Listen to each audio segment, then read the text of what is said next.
हाँ जी, जय जिनेंद्र। गाइस, ये हमारी लीगल एप्टीट्यूड की 27th क्लास है और लीगल एप्टीट्यूड में भी हमारा कंपनी लॉ चल रहा है।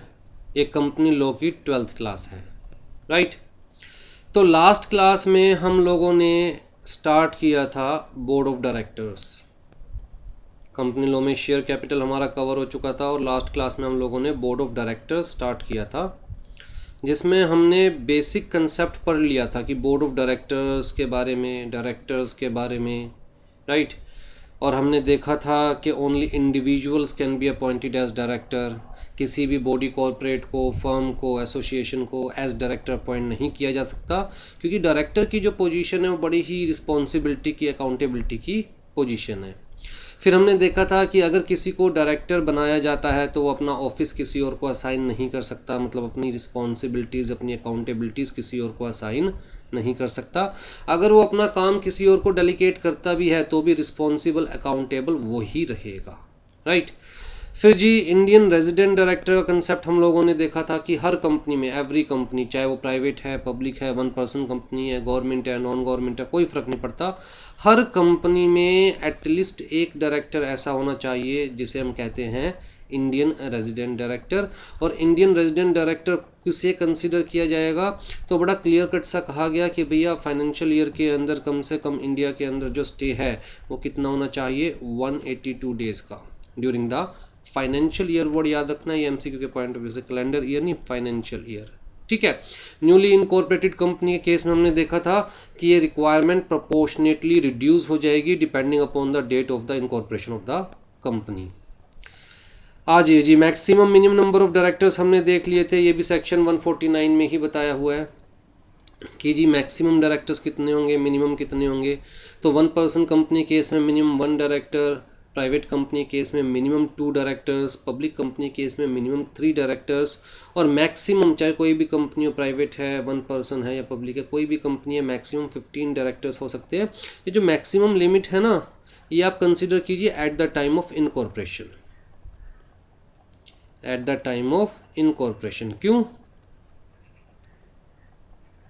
क्योंकि देखिए ना, आगे दे दिया है कि अगर आप 15 से ज़्यादा इंक्रीज़ करना चाहते हैं नंबर ऑफ डायरेक्टर्स कंपनी में depending upon the workload of the company, तो you can increase by passing special resolution. और स्पेशल रेजोल्यूशन तो कंपनी कब पास कर सकती है, आफ्टर इनकॉर्पोरेशन। तो कहने का मतलब at the time of incorporation maximum number of directors can be 15, but after incorporation company में appoint more directors by passing special resolution. Special resolution क्या होता है वो भी मैंने आपको बता दिया था लास्ट क्लास में, मतलब एक ऐसा रेजोल्यूशन जहां पर एटलीस्ट 3/4 की कंसेंट रिक्वायर्ड है, ठीक है। ये जो लिमिट है 15 डायरेक्टर्स की, this is not applicable in case of section 8 companies. इसका मतलब अगर सेक्शन 8 कंपनीज चाहे तो even at the time of incorporation more than 15 directors से कंपनी को इनकॉर्पोरेट करवा सकती है, ठीक है। फिर हमने कहा था कि जी कुछ कंपनीज को एटलीस्ट 1 वुमेन डायरेक्टर अपॉइंट करना मैंडेटरी है। वो कंपनीज कौन सी होगी आगे देखेंगे। आ जाइए appointment of directors. Last class में मैंने कहा था कि डायरेक्टर्स को 2 कैटेगरीज में डिवाइड किया जा सकता है, एक एग्जीक्यूटिव डायरेक्टर्स और दूसरा non executive directors. Executive directors को हम कहेंगे employees of the company. Directors those who are the employees of the company, मतलब वो डायरेक्टर तो है कंपनी के, बट साथ साथ होल टाइम एम्प्लॉयमेंट में भी है कंपनी के, मतलब कंपनी के एम्प्लॉयज़ भी है। Employees plus director. तो जी ये 2 रोल प्ले कर रहे हैं, एक कंपनी के एम्प्लॉय का भी, एक एज अ डायरेक्टर भी। तो जी एम्प्लॉय के नाम की इन्हें सैलरी मिलनी चाहिए, जैसे किसी भी एम्प्लॉय को मिलती है, राइट। इनको भी सैलरी मिलती है। उसके अलावा जो ये अपनी डायरेक्टरशिप का रोल प्ले करते हैं उसके नाम की भी इनको रेम्यूरेशन मिलनी चाहिए, ठीक है। तो इनको 2 चीज़ें मिलती है, एक सैलरी, एक रेम्यूरेशन। नॉन एग्जीक्यूटिव डायरेक्टर्स का मतलब those directors who are not the employ of the company.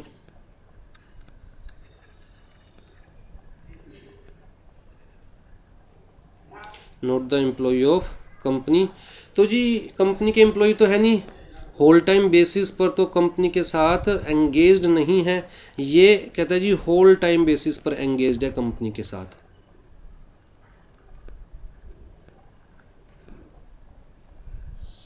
ये होल टाइम बेसिस पर कंपनी के साथ एंगेज्ड है। लेकिन ये लोग क्या होते हैं, कहता है काइंड ऑफ प्रोफेशनल्स,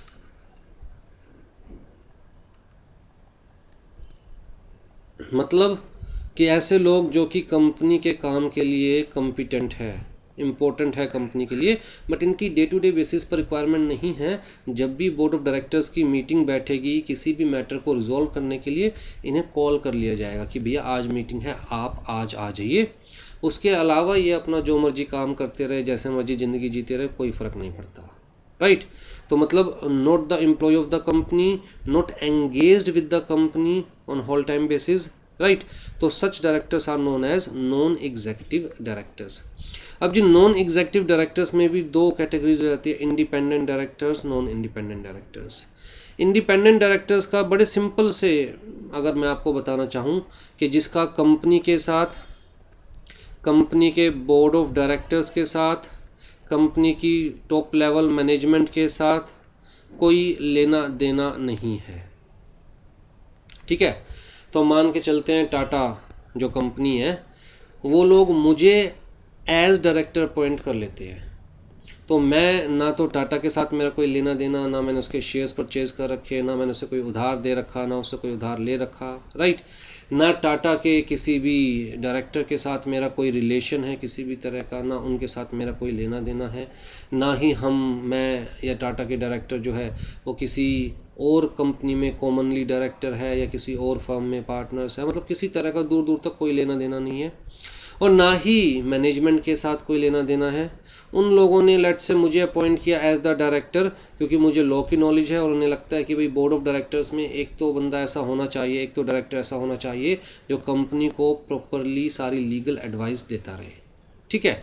तो इस टाइप के डायरेक्टर को क्या बोलते हैं, इंडिपेंडेंट डायरेक्टर, जो कंपनी के साथ होल टाइम बेसिस पर एंगेज नहीं है, प्लस कहता है कंपनी से, कंपनी के बोर्ड ऑफ डायरेक्टर से, कंपनी के मैनेजमेंट से कोई लेना देना नहीं है उसका, मतलब वो इंडिपेंडेंटली काम करेगा, बायस नहीं होगा किसी भी वे में, राइट।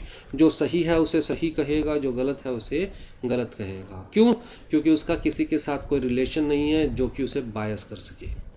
नॉन इंडिपेंडेंट डायरेक्टर मतलब ऐसे डायरेक्टर्स जो कि इंडिपेंडेंट नहीं है। इसका मतलब ऐसे डायरेक्टर्स का कंपनी या कंपनी के बोर्ड ऑफ डायरेक्टर्स या कंपनी के मैनेजमेंट, टॉप लेवल मैनेजमेंट के साथ कुछ ना कुछ इंटरेस्ट होगा, रिलेशन होगा, तो इनको हम नॉन इंडिपेंडेंट कंसिडर करेंगे। क्यों? क्योंकि हो सकता है डिसीजंस लेते हुए वो इंटरेस्ट, वो रिलेशन अफेक्ट करे इनके डिसीजंस को, राइट। तो ऐसे डायरेक्टर्स को हम क्या बोलते हैं, नॉन इंडिपेंडेंट डायरेक्टर्स, ठीक है जी। तो जी एग्जीक्यूटिव डायरेक्टर्स का मतलब क्या है, कहता है directors who are in the whole time employment of the company like managing director और whole time director.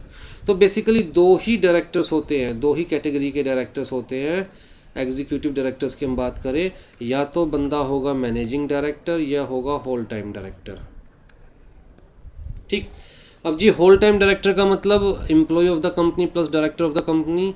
Managing director का मतलब कहता है, मैनेजिंग डायरेक्टर को अगर मैं कहूँ तो मैं कहूँगा whole time director with some special powers.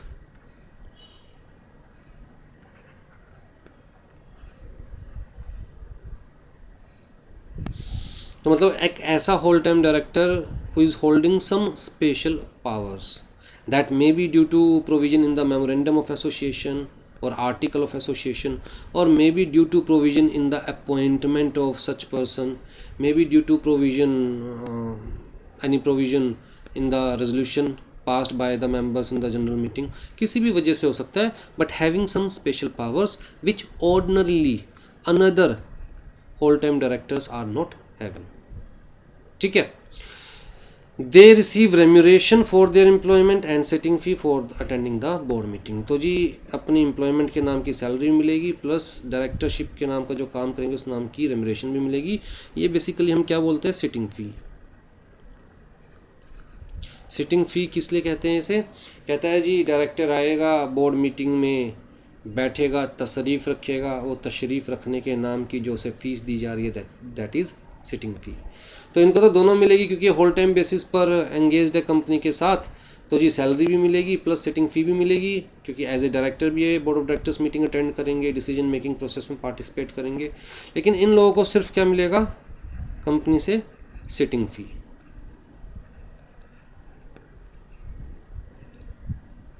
हाँ, अगर इंडिपेंडेंटली कोई प्रोफेशनल सर्विस दे रहे हैं कंपनी को, अलग से कोई प्रोफेशनल सर्विस दे रहे हैं कंपनी को, तो फिर प्रोफेशनल सर्विस के नाम के जो चार्ज करेंगे दैट ए डिफरेंट थिंग।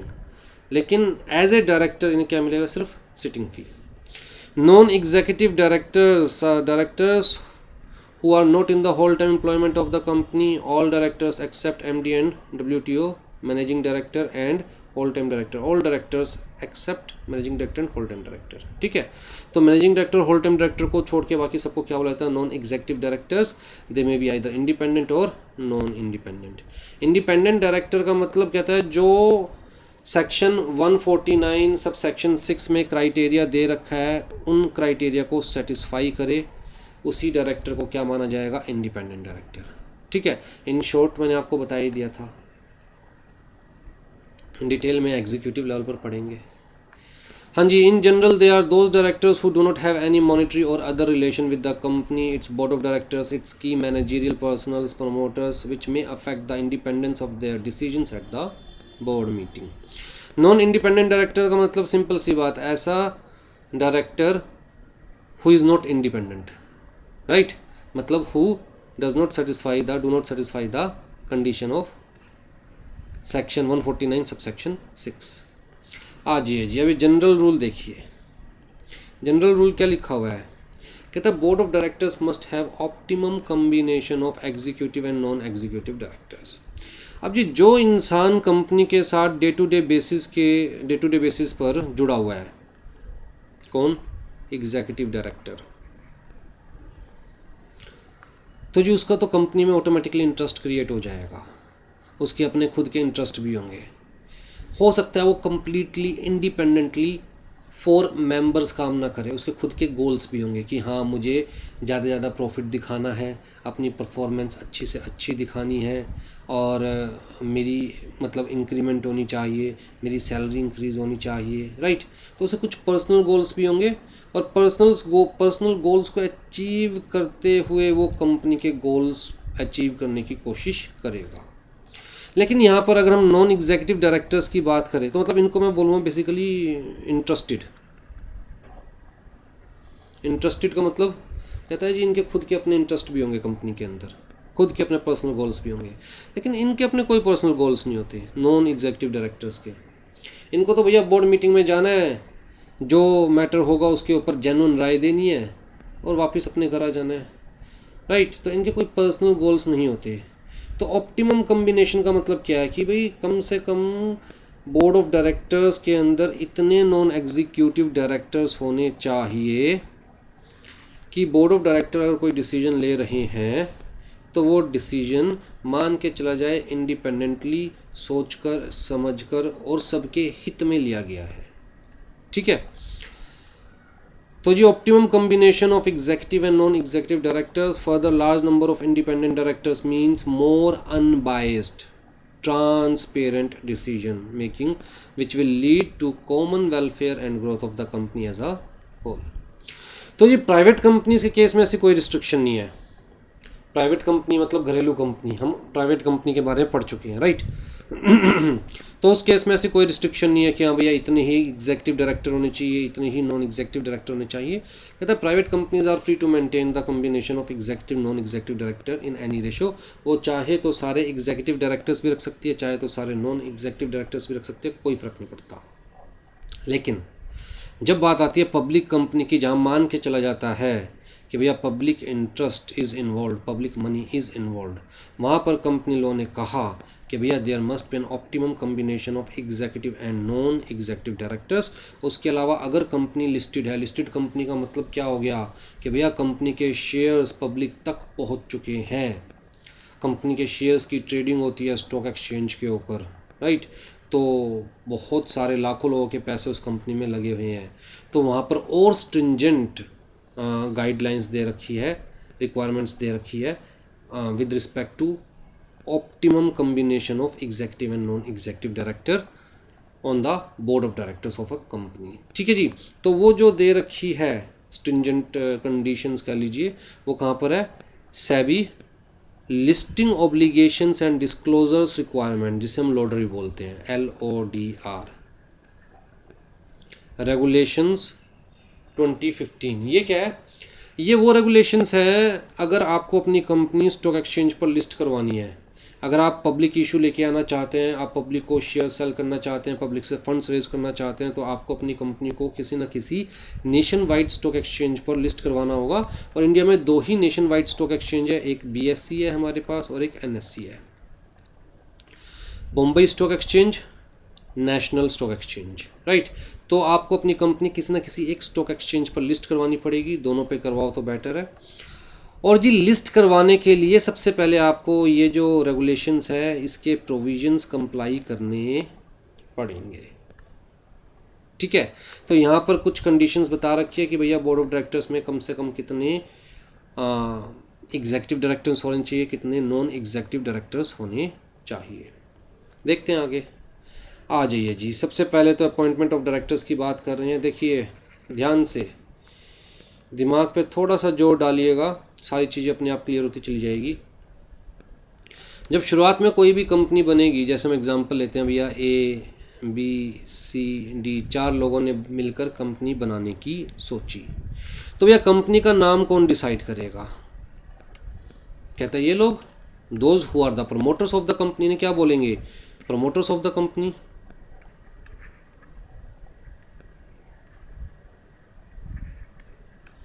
क्योंकि यही तो कंपनी बनाने की सोच रहे हैं, राइट। तो those who are the promoters of the company, they people will decide the name of the company. कौन डिसाइड करेगा? कहता है जी प्रमोटर्स। अब नेम प्रमोटर्स डिसाइड करेंगे, लेकिन अप्रूवल किसकी चाहिएगी? कहता है जी ROC की। वो अलग बात है नेम मिले ना मिले, लेकिन क्या कंपनी का नाम होना चाहिए, कौन डिसाइड करेगा? प्रमोटर्स, ठीक है जी। अब जी कंपनी का रजिस्टर्ड ऑफिस कहाँ पर होना चाहिए, किस स्टेट में होना चाहिए? कहता है प्रमोटर्स जहाँ रहते हैं वहीं पर कंपनी का रजिस्टर्ड ऑफिस बनाएंगे, सिंपल सी बात है। तो कौन डिसाइड करेगा? कहता है जी प्रमोटर्स। फिर जी कंपनी के ऑब्जेक्ट्स क्या हैं, मतलब कंपनी का बिजनेस क्या है, वो भी कौन डिसाइड करेंगे? अरे भैया काम इन्होंने करना है, जिस काम को करने के लिए कंपनी बना रहे हैं, तो काम तो यही डिसाइड कर रहे हैं ना, तो ये भी कौन डिसाइड करेगा? प्रमोटर्स डिसाइड करेंगे। इनिशियल कैपिटल कितनी लगेगी, शेयर कैपिटल, ये कौन डिसाइड करेगा? कहते हैं जी प्रमोटर्स डिसाइड करेंगे। अच्छा कंपनी लिमिटेड बाय शेयर्स होगी या लिमिटेड बाय गारंटी होगी या अनलिमिटेड कंपनी होगी, किस टाइप की कंपनी होगी, ये कौन डिसाइड करेगा? कहता है जी लायबिलिटी भी प्रमोटर्स ही डिसाइड करेंगे।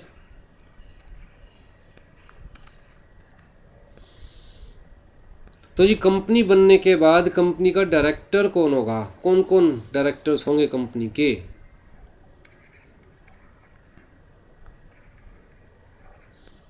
कौन कौन डायरेक्टर्स होंगे कंपनी के कंपनी बनने के बाद, जिन्हें मैं कहूँगा first directors of the company, just after incorporation of the company. कौन डिसाइड करेगा? कहता है यही लोग आपस में डिसाइड करेंगे। क्या इनमें से कोई इतना कॉम्पिटेंट है to direct the working of the company, या किसी और को एज ए डायरेक्टर अपॉइंट करना है, या कुछ इनमें से कुछ किसी और को अपॉइंट करना है, तो कौन डिसाइड करेगा? कहता है यही लोग डिसाइड करेंगे। अब जी मान के चलते हैं, डी कहता है जी मेरे पास तो टाइम ही नहीं है, मैं टाइम नहीं दे सकता। सी कहता है जी मेरे पास टाइम तो है लेकिन थोड़ा थोड़ा कभी कभी, तो सी को नॉन एग्जीक्यूटिव डायरेक्टर बनाया जाएगा, ये डिसाइड किया गया।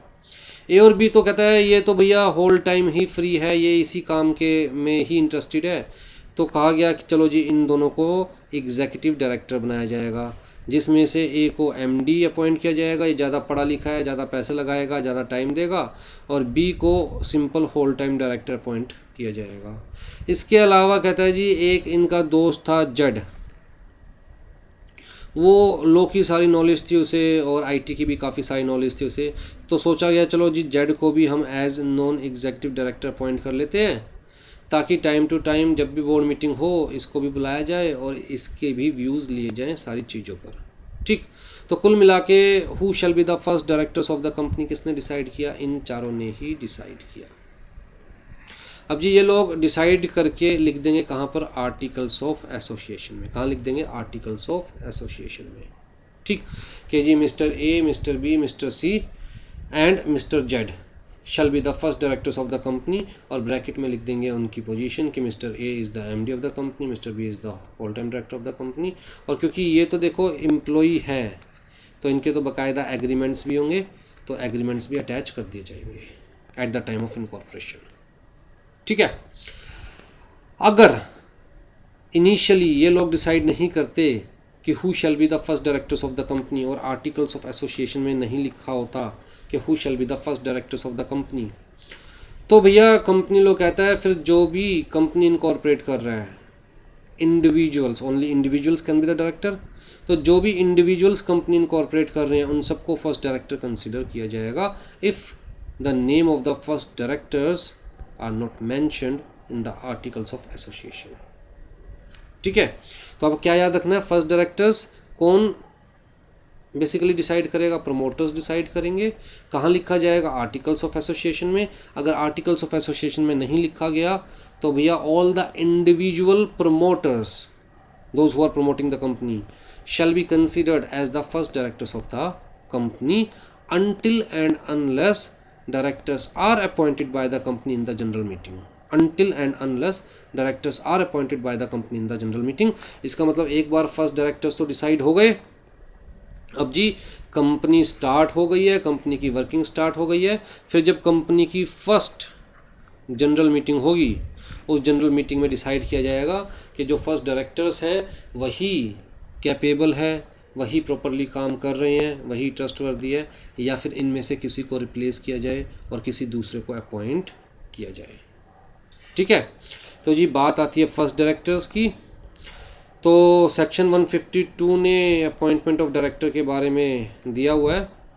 अच्छा एक चीज़ और बता दूं, कंपनी लॉ में ना डायरेक्टर्स अपॉइंट करने की पावर, देखिए फर्स्ट डायरेक्टर्स तो हमने बता दिए,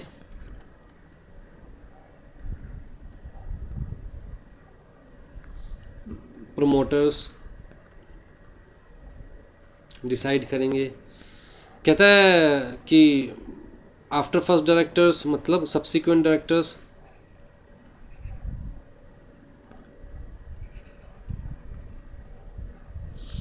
कहता है जी जनरल मीटिंग में मेंबर्स अपॉइंट करेंगे।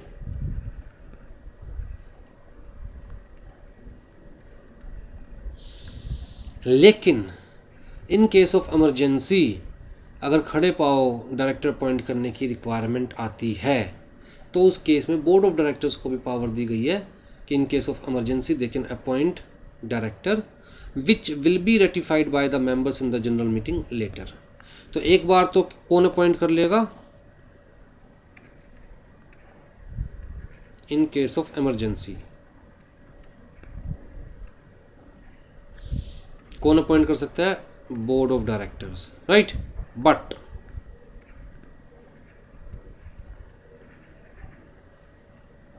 approval of members is required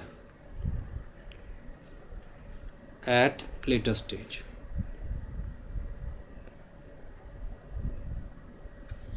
Approval of members is required at later stage। तो जी ये जो डायरेक्टर्स होते हैं इनको अलग अलग कैटेगरीज में डिवाइड किया गया है कंपनी लॉ के अंदर, जैसे कि एडिशनल डायरेक्टर,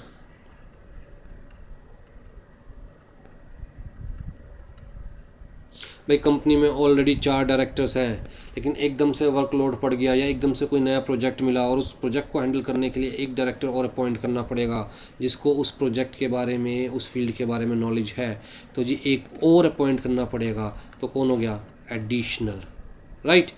तो जी मेंबर्स की मीटिंग बुलाई जाए, मेंबर्स से अप्रूवल ली जाए, उसमें तो हो सकता है काफ़ी डिले हो जाए मामला, तो फिलहाल board of directors immediately appoint कर लेंगे। बाद में जब जनरल मीटिंग बुलाई जाएगी उसमें मेंबर्स से अप्रूवल ले ली जाएगी। अगर मेंबर्स को ठीक लगेगा कि बंदा ठीक है इस पोजीशन के लिए तो मेंबर्स अप्रूव कर देंगे, अदरवाइज मेंबर्स कहेंगे इसको बाहर बिठाओ।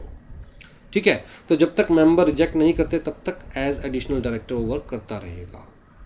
ठीक है, हो सकता है कि इमरजेंसी पड़े, मतलब ऑलरेडी 4 डायरेक्टर्स हैं कंपनी में, लेकिन इन 4 में से कोई एक 6 महीने के लिए आउट ऑफ इंडिया जा रहा है, 6 मंथ्स के लिए आउट ऑफ इंडिया जा रहा है, तो कितने रह जाएंगे, 3 ही रह जाएंगे। अब जी जो एक आउट ऑफ इंडिया गया उसके प्लेस पर एक और की रिक्वायरमेंट है। हमें 4 से ज़्यादा की रिक्वायरमेंट नहीं है, we don't need additional director, लेकिन जो for the time being available नहीं है उसके अल्टरनेट पर हमें कोई ना कोई बंदा चाहिए। तो इस टाइप के डायरेक्टर को बोलते हैं अल्टरनेट डायरेक्टर।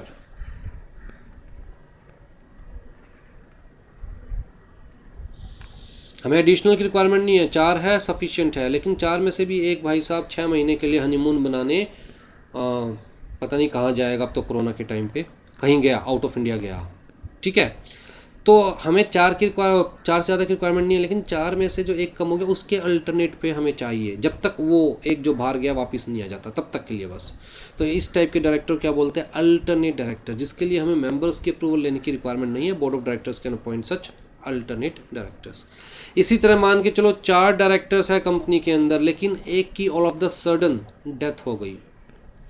अब जी जिसकी all of the sudden death हो गई वो तो वापस भी नहीं आना, मर के कोई वापस थोड़ी ना आना है, राइट। तो जी इसके प्लेस पर फ़िलहाल हमें कोई बंदा चाहिए, मतलब जो क्या क्रिएट हो गई है, कैजुअल वैकेंसी क्रिएट हो गई है।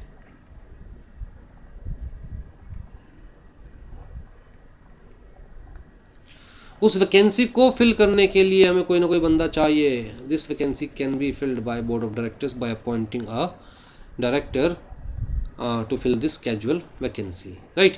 बाद में मेंबर्स की अप्रूवल मिल जाएगी, अगर नहीं मिली तो अपना रास्ता नापो भैया, ठीक है।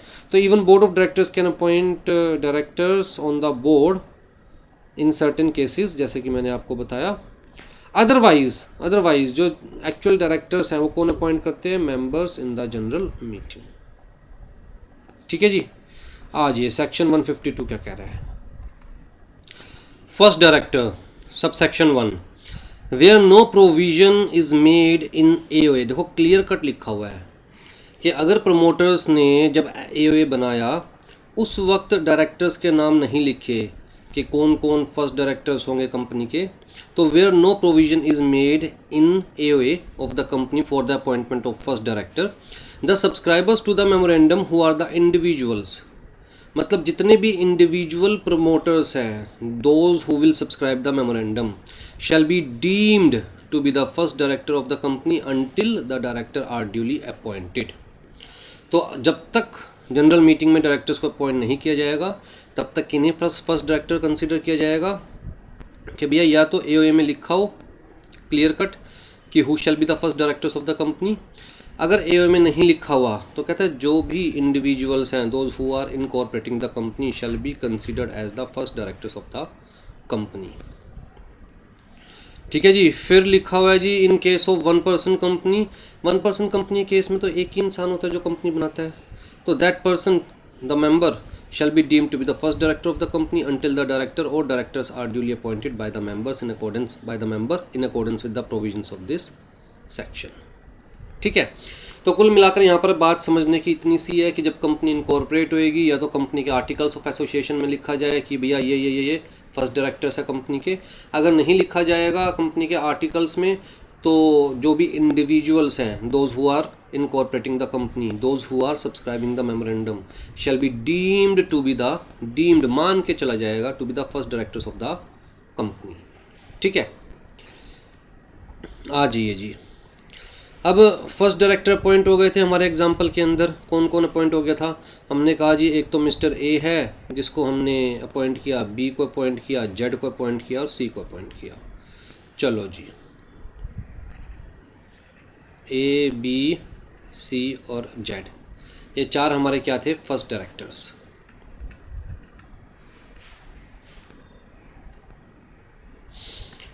अब जी कंपनी की वर्किंग शुरू हो गई, काम करना शुरू कर दिया कंपनी ने, और भी शेयर सेल करे कंपनी ने अपने फंड्स रेज करने के लिए, और भी मेंबर्स हो गए। शुरुआत में तो चलो 4 लोगों ने मिलके कंपनी इनकॉर्पोरेट की थी, ए बी सी डी ने मिलकर, लेकिन अब मान के चलते हैं जी कंपनी के लगभग 100 मेंबर्स हो चुके हैं। कंपनी को बने 1 साल हो चुका, कंपनी के लगभग 100 मेंबर्स हो चुके हैं, और कंपनी की अब क्या बुलाई जा रही है, एनुअल जनरल मीटिंग। तो जी एनुअल जनरल मीटिंग के अंदर मेंबर्स डिसाइड करेंगे कि इन्हीं को डायरेक्टर बने रहने देना है या फिर इनके प्लेस पर किसी और को डायरेक्टर अपॉइंट करना है, या इनको भी रहने देना है और किसी को भी डायरेक्टर अपॉइंट करना है, राइट। तो कौन डिसाइड करेगा, कहता है जी members in the general meeting. हाँ जी, कहता है except as provided in this act every director shall be appointed by the company in the general meeting. तो बड़ी क्लियर कट सी बात कही गई कि जो एक्ट में बता रखा है, जैसे मैंने बताया ना कि हाँ एडिशनल डायरेक्टर्स के केस में या अल्टरनेट डायरेक्टर के केस में कैजुअल वैकेंसी को फिल करने के लिए even board of directors can appoint the director, but इन चीज़ों को छोड़कर कहता है जो भी सब्सिक्वेंट डायरेक्टर अपॉइंट किया जाएगा after first directors that shell be appointed by the members in the general meeting. तो जो एक्ट में बता रखा है, स्पेसिफिक एक्ट के अंदर जो एग्जम्पशंस दे रखी है, प्रिविलेज दे रखी है, जो प्रोविजंस दे रखे हैं, उनको छोड़कर बाकी हर केस में मान के चलिए डायरेक्टर कैसे अपॉइंट करना है, जनरल मीटिंग में बाय द मेंबर्स। आ जाइए जी, अब हम बात कर रहे हैं पब्लिक कंपनी की। मैंने आपको पहले ही कह दिया है कि प्राइवेट कंपनी के केस में कोई चक्कर नहीं है कि board of directors must have optimum combination, ऐसा कोई चक्कर नहीं है प्राइवेट कंपनी के केस में। प्राइवेट कंपनी चाहे तो सारे एग्जीक्यूटिव डायरेक्टर रख सकती है अपनी कंपनी में, प्राइवेट कंपनी चाहे तो सारे नॉन एग्जीक्यूटिव डायरेक्टर रख सकती है, कोई इंडिपेंडेंट डायरेक्टर की रिक्वायरमेंट नहीं है, कुछ नहीं है ऐसा। लेकिन कहता है जी पब्लिक कंपनी जहाँ पर हज़ारों लोगों का, लाखों लोगों का पैसा लगा होगा, वहाँ पर तो भैया ये चीज़ एश्योर करनी पड़ेगी कि बोर्ड ऑफ डायरेक्टर्स की जो कंपोजिशन है दैट मस्ट बी ऑप्टिमम। वो कंपोजिशन ऐसी होनी चाहिए कि एग्जीक्यूटिव डायरेक्टर के साथ साथ कुछ sufficient number of non executive directors भी होने चाहिए, क्योंकि मान के चला जाता है नॉन एग्जीक्यूटिव डायरेक्टर्स जो है कम इंटरेस्टेड होते हैं, कम बायस्ड होते हैं, उनका काम सिर्फ कंपनी में आकर बोर्ड मीटिंग अटेंड कर मैटर के ऊपर जेन्युइन अपनी राय देनी होती है, कंपनी को जेन्युइनली गाइड करना होता है। जबकि जो एग्जीक्यूटिव डायरेक्टर है वो कंपनी के एम्प्लॉय भी होते हैं, तो जी वो कंपनी के साथ साथ अपने पर्सनल मोटिव्स भी लेकर चलते हैं। जैसे बताया था ना मैंने आपको कि भैया मेरी सैलरी इंक्रीज़ होनी चाहिए, मेरा वर्कलोड कम होना चाहिए, ऐसे उनके कुछ पर्सनल मोटिव्स भी होते हैं, तो they may be biased, right. Further वो डे टू डे बेसिस पर क्योंकि कंपनी में काम करते हैं, तो वो लोग जो हैं, वो डायरेक्टर्स जो हैं, वो प्रमोटर से या जो बड़े शेयर होल्डर्स हैं उनके टच में भी रहते हैं, और कहीं ना कहीं जाकर हो सकता है पॉसिबल है कि वो पूरी कंपनी के बेनिफिट की बजाय वो small group of share holders जो बड़े इन्वेस्टर्स होते हैं या प्रमोटर्स के बेनिफिट के पॉइंट ऑफ व्यू से काम करें, राइट। इसलिए पब्लिक कंपनी के केस में क्लियर कट कहा गया कि भैया there shall be an optimum combination of directors, right. तो सेक्शन 152 सब सेक्शन 6 ने क्या कहा, बड़े ध्यान से सुनिएगा। कहता है जी if there is no provision in the articles, अगर आर्टिकल ऑफ एसोसिएशन साइलेंट है कंपनी के, मैं दोबारा रिपीट कर रहा हूँ, only in case of public company, we are talking only in case of public company.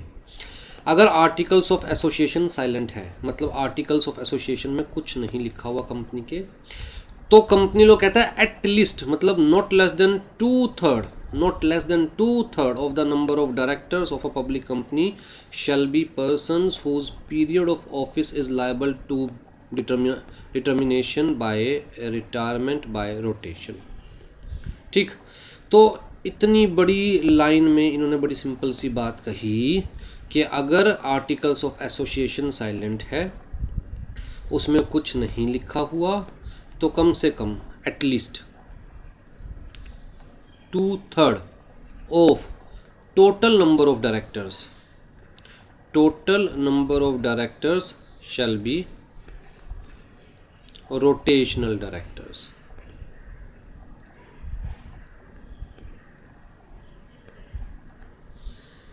shall be rotational directors। कहता है जी रोटेशनल डायरेक्टर्स कौन होते हैं, तो सेक्शन ने कहा रोटेशनल डायरेक्टर्स का मतलब directors who are liable to retire by rotation।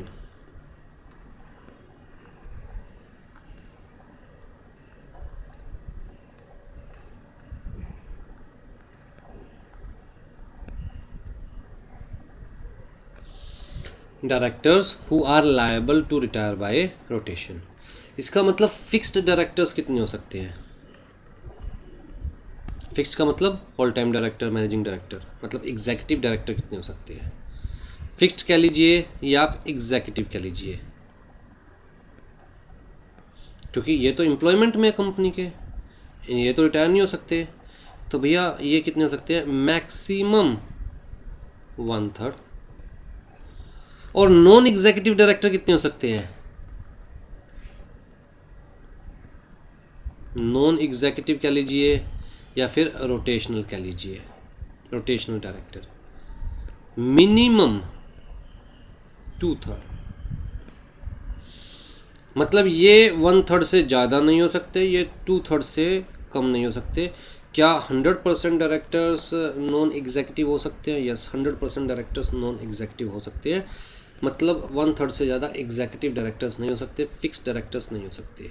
ठीक है, अब जी यहाँ पर क्या लॉजिक है, रोटेशनल डायरेक्टर क्यों बनाया जा रहा है, ज़बरदस्ती क्यों रिटायर किया जा रहा है?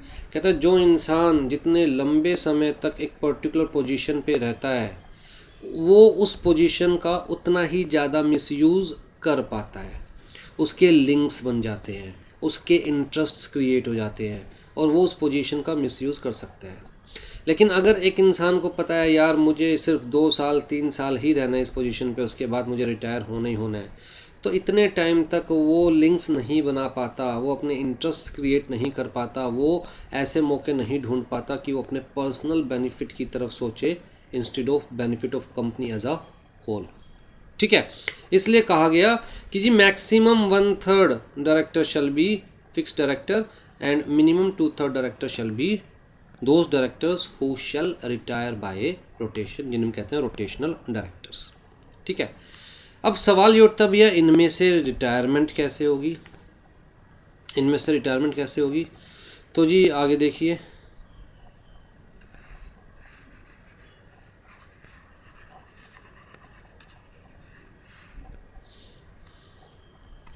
कहता है जो ये रोटेशनल डायरेक्टर है जनरल मीटिंग में रिटायर होंगे हर साल, मतलब कैसे होंगे वो आगे देखते हैं। चलो पहले देख लेते हैं कि रिटायर कैसे होंगे, यहाँ पर आइए सीधा। कहता है at the general meeting, annual general meeting of the company 1/3 of such directors for the time being as are liable to retire by rotation. तो जी कम से कम कितने होंगे, minimum number of rotational directors which shall retire at every AGM, heading clear cut लिखा हुआ है, minimum number of directors rotational directors which shall retire at every AGM, कितने हैं जी minimum number? 1/3 of such directors for the time being. अब मान के चलिए, ध्यान से देखिए, मान के चलिए कंपनी में टोटल 2 ही डायरेक्टर है।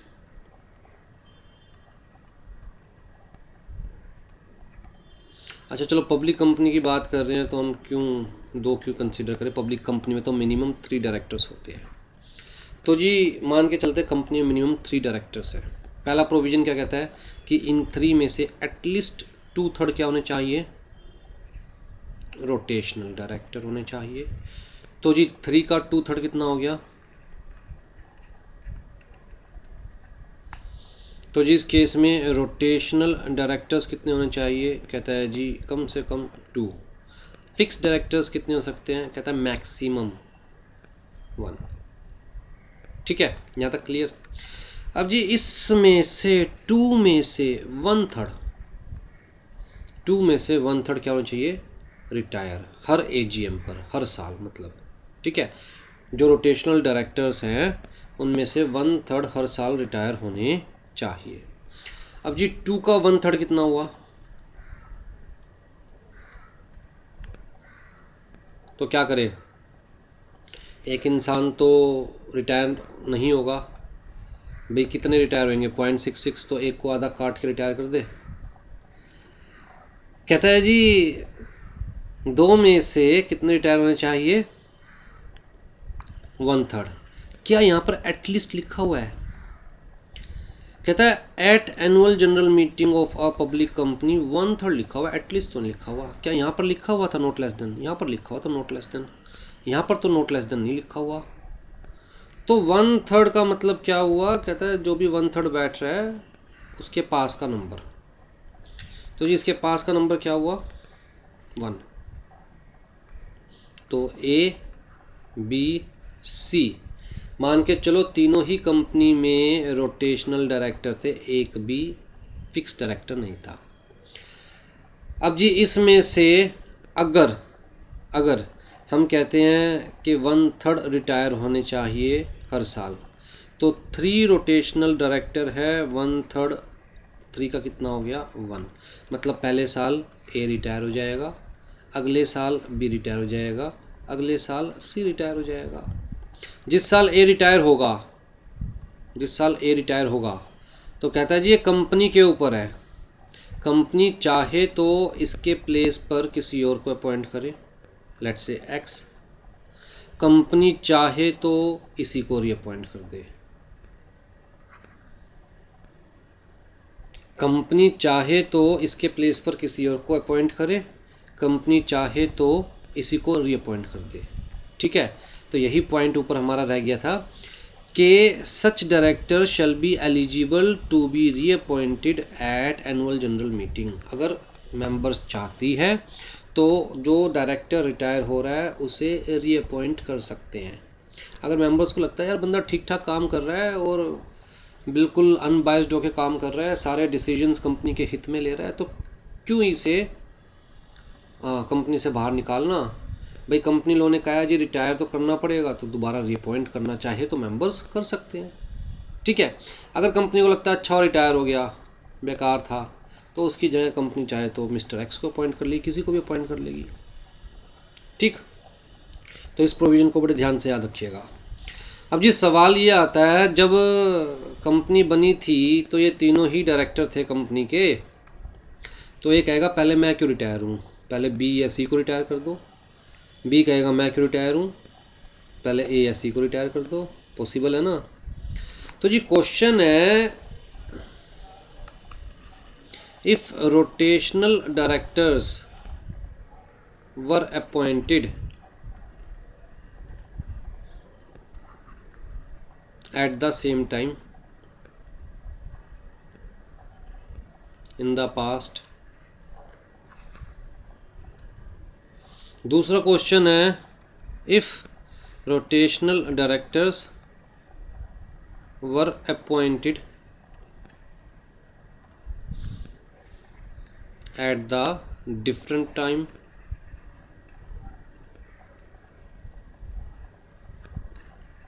In the past. तो यहाँ तो बड़ा सिंपल सा आंसर है, कहता है जो पहले अपॉइंट हुआ था वो पहले रिटायर होगा, जो पहले अपॉइंट हुआ था वो पहले रिटायर होगा। राइट, तो जी यहाँ पर director holding the office longer shall retire first.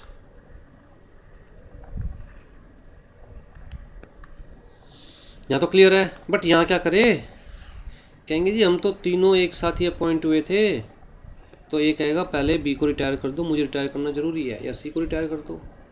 तो यहाँ पर कंपनी लोगों ने कहा एक काम करो जी, एक लोटा लो, लोटा, उसमें तीनों के नाम की पर्ची डालो, या तो तीनों आपस में म्यूचुअल कंसेंट कर ले, तो इस केस में या तो म्यूचुअल कंसेंट,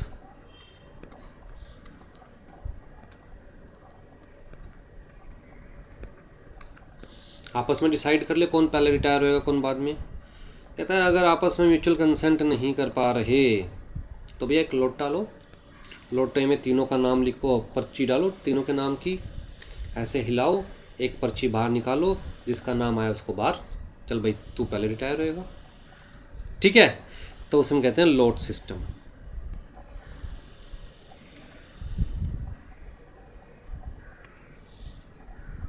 ठीक, तो जी पहले लेट से ए रिटायर हुआ, कंपनी ने ए को ही रीअपॉइंट कर लिया। फिर अगले साल बी रिटायर हुआ, कंपनी ने बी को ही रीअपॉइंट कर लिया। फिर अगले साल सी रिटायर हुआ, कंपनी ने लेट से सी को भी रीअपॉइंट कर लिया। फिर चौथे साल दोबारा ए रिटायर होगा, राइट, फिर पाँचवें साल दोबारा बी रिटायर होगा, ऐसे चलता रहेगा। तो कौन सा केस है जहाँ पर हमारे पास कंपनी में कितने रोटेशनल डायरेक्टर्स थे, 3 रोटेशनल डायरेक्टर्स थे। अगर मान के चलो कंपनी में सिर्फ 2 ही रोटेशनल डायरेक्टर्स हैं, तो 2 का 1/3 कितना हो गया जी, nearly equal to 1। Nearest number क्या है 1। तो जी ए और बी 2 ही रोटेशनल डायरेक्टर थे, मान के चल रहे हैं यहाँ पर सी जो था हमारा फिक्स डायरेक्टर था, वो तो रिटायर बाय रोटेशन है ही नहीं। ठीक, तो पहले साल ए रिटायर हो जाएगा, अगले साल बी रिटायर हो जाएगा। फिर हम मान के चल रहे हैं कि भैया ये अच्छे लोग हैं, सच्चाई से काम कर रहे हैं, ट्रस्टवर्दी है, बोनाफाइडली काम कर रहे हैं, मतलब कंपनी दोबारा इन्हें रीअपॉइंट कर रही है, तो फिर दोबारा से ए रिटायर हो जाएगा तीसरे साल, फिर चौथे साल दोबारा से बी रिटायर हो जाएगा। ऐसे चलता रहेगा जब तक इनको रीअपॉइंट किया जा रहा है। ठीक है, मान के चलो अब 5वें साल जब ए रिटायर हुआ तो कंपनी ने उसकी जगह एक्स को अपॉइंट कर लिया। 6ठे साल बी रिटायर हुआ, कंपनी ने दोबारा बी को ही रीअपॉइंट कर लिया। फिर 7वें साल एक्स रिटायर हो जाएगा, 8वें साल बी, ये चलता रहेगा इस तरह से। ठीक है जी। अब जी मान के चलते हैं हमारे पास रोटेशनल डायरेक्टर हैं 4 कंपनी में। 2 का केस देख लिया, 3 का केस देख लिया, अब 4 है जी हमारे पास। 4 का 1/3 कितना हो गया जी?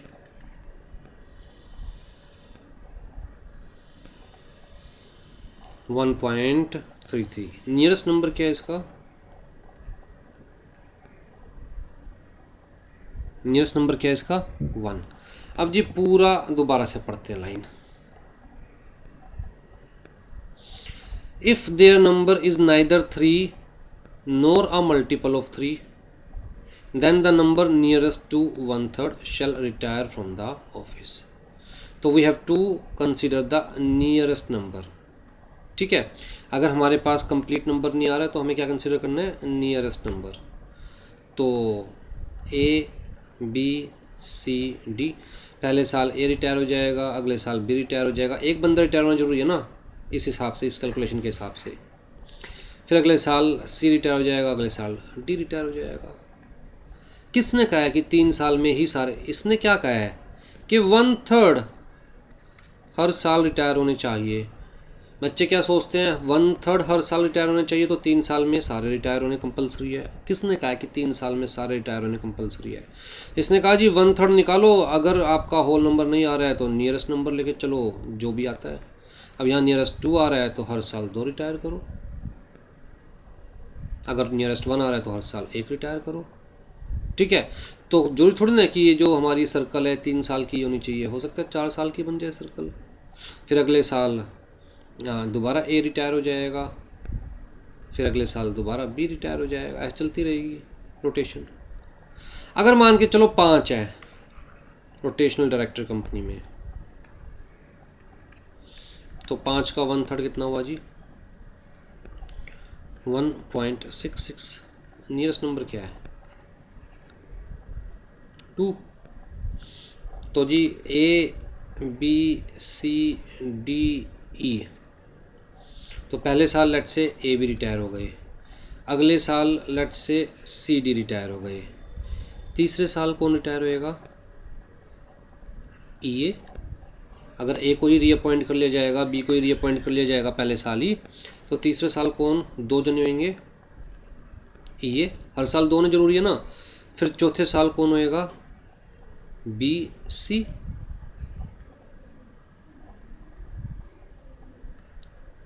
क्योंकि ये दोनों ऑलरेडी अपॉइंट हो चुके होंगे, रीअपॉइंट हम मान के चल रहे हैं, इनको भी रीअपॉइंट कर लिया गया होगा। अगर नहीं भी किया होगा तो मान के चलो सी की जगह पर एक्स को अपॉइंट किया था, तो भैया बी एक्स। ठीक है, तो ऐसे रोटेशन चलता रहेगा। क्लियर है जी? अगर 6 है रोटेशनल डायरेक्टर तो 1/3 इसका तो आता ही 2 है, फिर तो कोई कन्फ्यूजन वाली बात ही नहीं है, हर साल 2 रिटायर होते रहेंगे।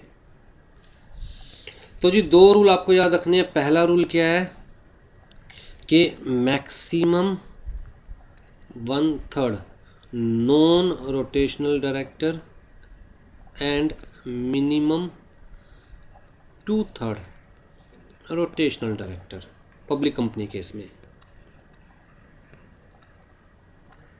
दूसरा रूल क्या है कि 1/3, ना मैक्सिमम लगा रहा हूँ ना मिनिमम लगा रहा हूँ इसके आगे, 1/3 of rotational director shall retire every year AGM में। ठीक है, फिर यहाँ से हमारे पास अब क्या आता है? If 1/3 is not whole number, take nearest number।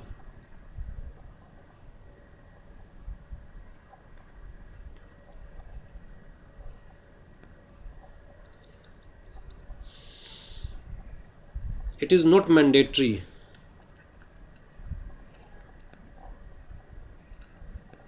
कोई कंपल्सन नहीं है that all the rotational directors shall retire within the cycle of 3 years.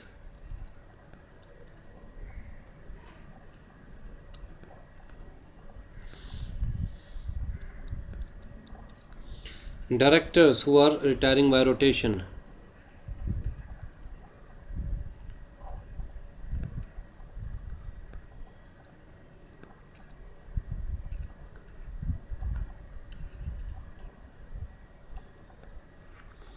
may be reappointed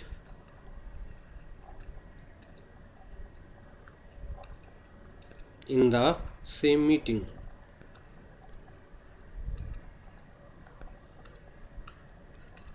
Company may appoint another one as director in the place of rotational director. तो company के हाथ में है, members को लगता है कि नहीं सही काम कर रहा है, इसी को रिअपॉइंट कर लो, तो सेम मीटिंग में जिसमें वो रिटायर हो रहा है उसको रिअपॉइंट किया जा सकता है. मेंबर्स को लगता है नहीं भैया बेकार आदमी था, इसे जान दो, तो उसकी जगह किसी और को रिअपॉइंट किया जा सकता है. ठीक है जी. अब यहाँ पर टोटल नंबर ऑफ डायरेक्टर्स क्या मतलब है, हमने कहा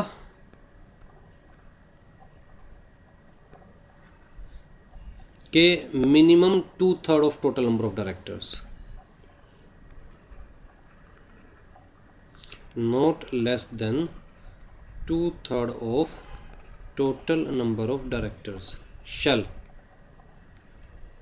बी रोटेशनल डायरेक्टर्स. ठीक, यहाँ टोटल नंबर ऑफ डायरेक्टर्स, क्या जितने भी डायरेक्टर्स हैं सबको कंसीडर किया जाएगा? कहता है जी नहीं, सबको कंसीडर नहीं किया जाएगा. किसको कंसीडर नहीं किया जाएगा?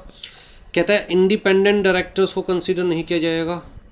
जब टोटल नंबर ऑफ डायरेक्टर्स देखेंगे हम बोर्ड में कितने हैं, और जो नॉमिनी डायरेक्टर्स हैं उनको कंसीडर नहीं किया जाएगा. तो total number of directors less independent directors and nominee directors.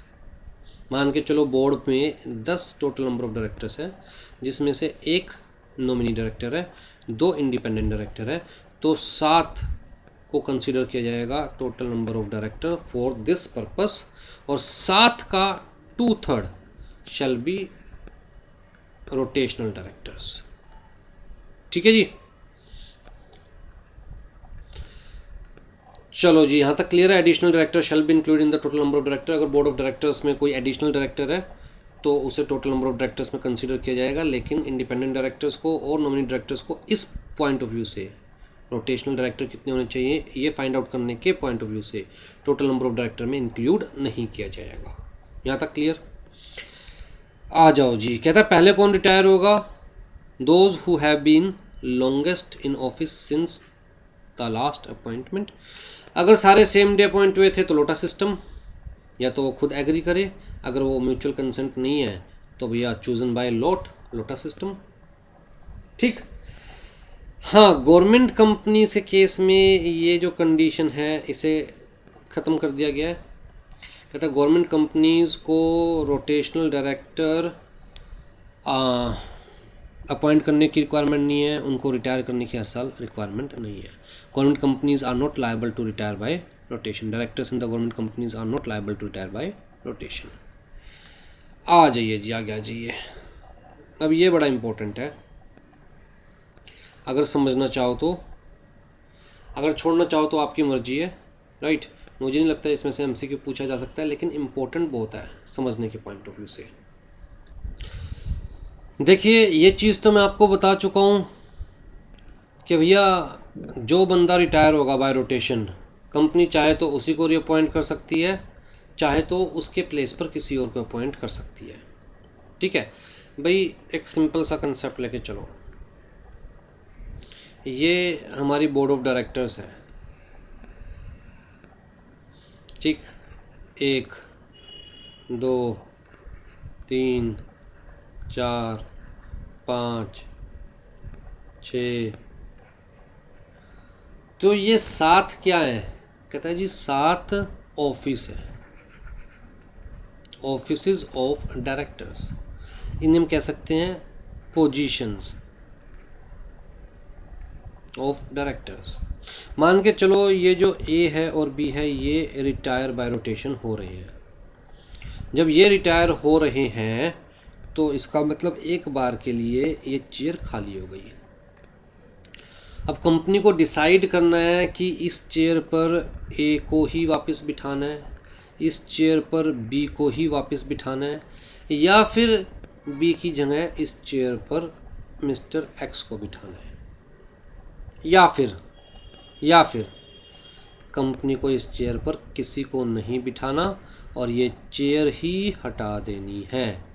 अगर चेयर ही हटा देनी है तो मतलब जो पोजीशंस थी वो ही कम हो जाएगी। कितनी रह जाएगी? 7 की जगह 6 रह जाएगी, right.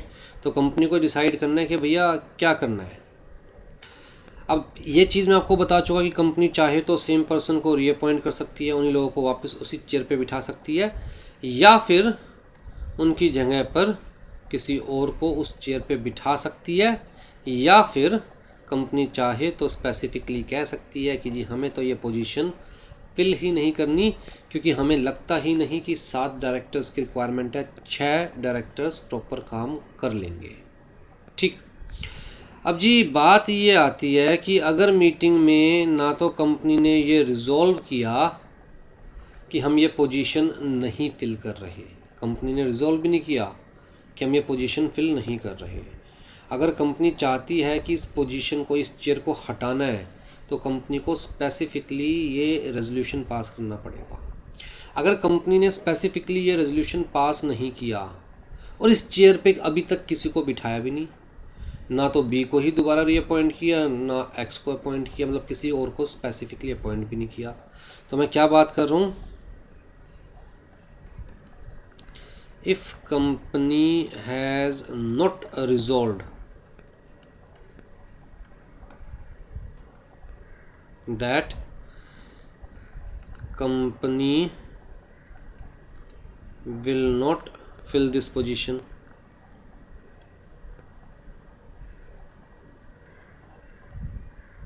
and company has not decided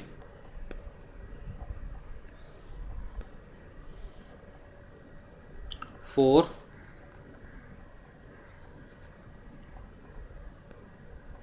appointment of any individual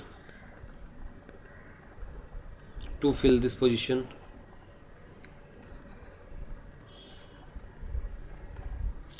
दोनों ही काम नहीं किए कंपनी ने। ना तो ये कहा कि भाई हम इस चेयर को फिल नहीं करना चाहते, और ना ही अभी तक किसी को अपॉइंट किया।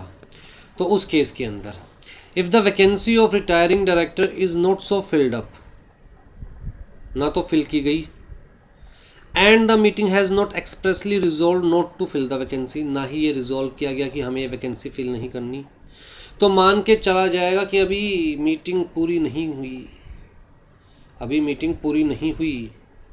अगर मीटिंग ख़त्म भी हो जाती है तो भी मान के चला जाएगा अभी मीटिंग पूरी नहीं हुई, मीटिंग अर्जेंट हुई है, अभी मीटिंग अर्जेंट हुई है, क्योंकि वर्किंग आवर्स ख़त्म हो गए तो मीटिंग को दोबारा से स्टार्ट किया जाएगा।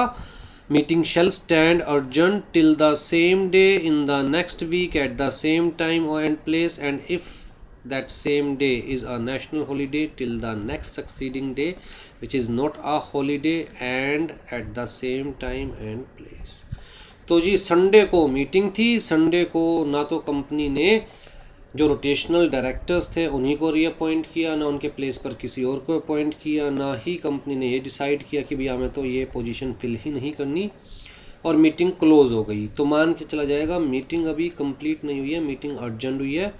तो जी अगले संडे को सेम टाइम पर सेम प्लेस पर ऑटोमेटिकली मान के चला जाएगा मीटिंग है दोबारा से, चाहे कंपनी उसका नोटिस दे या ना दे, ऑटोमेटिकली मान के चला जाएगा मीटिंग है अगले संडे को। ठीक है, next week same day same time same place, next week same day same time same place.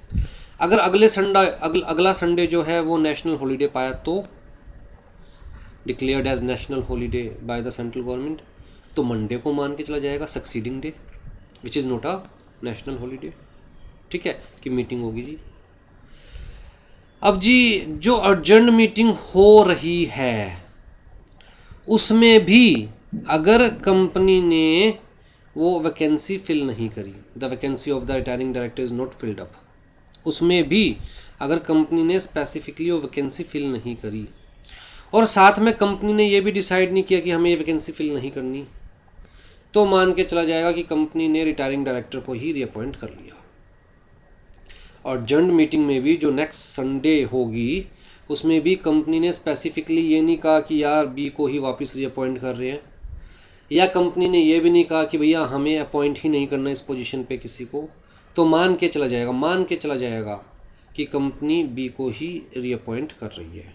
ठीक है, किस केस में ये नहीं मान के चला जाएगा कि कंपनी बी को रीअपॉइंट कर रही है, कहता है इन केसेस में ये नहीं मान के चला जाएगा कि कंपनी बी को ही रीअपॉइंट कर रही है। जैसे कि बी को रीअपॉइंट करने के लिए रेजोल्यूशन रखा गया मीटिंग के सामने, लेकिन मीटिंग में किसी ने ध्यान ही नहीं दिया, उस रेजोल्यूशन पे कोई बहस नहीं हुई, कोई वोटिंग नहीं हुई, मतलब कि रेजोल्यूशन तो रखा गया मीटिंग के सामने बट रेजोल्यूशन इज़ लॉस्ट, गुम हो गया, ध्यान ही नहीं दिया किसी ने रेजोल्यूशन के ऊपर, तो इसका मतलब कोई इंटरेस्टेड ही नहीं है बी को रीअपॉइंट करने के लिए, तो मान के चला जाएगा भैया बी को रीअपॉइंट नहीं किया जा रहा।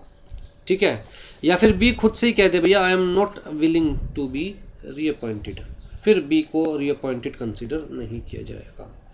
या फिर कुछ ऐसा हो गया कि B is disqualified for appointment, किसी वजह से इस संडे और अगले संडे के बीच में कुछ ऐसा हो गया जिसकी वजह से बी डिसक्वालीफाइड हो गया as per the provision of company law to be reappointed as the director, तो मान के चला जाएगा बी अब रीअपॉइंट नहीं हो रहा। ठीक है, या फिर उस पोजीशन को फिल करने के लिए या बी को दोबारा रीअपॉइंट करने के लिए कोई स्पेसिफिक रेजोल्यूशन पास करना जरूरी था किसी भी रीज़न से, और वो रेजोल्यूशन पास नहीं हो रहा, तो मान के चला जाएगा कि बी को रीअपॉइंट नहीं किया गया। अगर इनमें से कोई भी केस नहीं है, अगर इन चारों में से कोई भी केस नहीं है, कंपनी ने बी को स्पेसिफिकली रीअपॉइंट भी नहीं किया, कंपनी ने ये भी नहीं कहा कि हम रीअपॉइंट नहीं करना चाहते या हम ये पोजीशन फिल नहीं करना चाहते, तो मान के चला जाएगा कि डीम्ड है कि भैया कंपनी ने दिल से बी को रीअपॉइंट कर लिया है, रेजोल्यूशन पास करने की फॉर्मेलिटी नहीं कर रही कंपनी, अगर इनमें से कोई केस नहीं है तो। ठीक है जी, तो ये समझने की चीज़ है। देखो MCQs मुझे नहीं लगता CSET के लेवल में यहाँ से पूछा जाएगा, लेकिन फिर भी मैं का नॉलेज अधूरी ना रह जाए तो इसलिए मैंने आपको समझा दिया है। चलिए जी, नेक्स्ट क्लास से we will start with the additional director. Take care.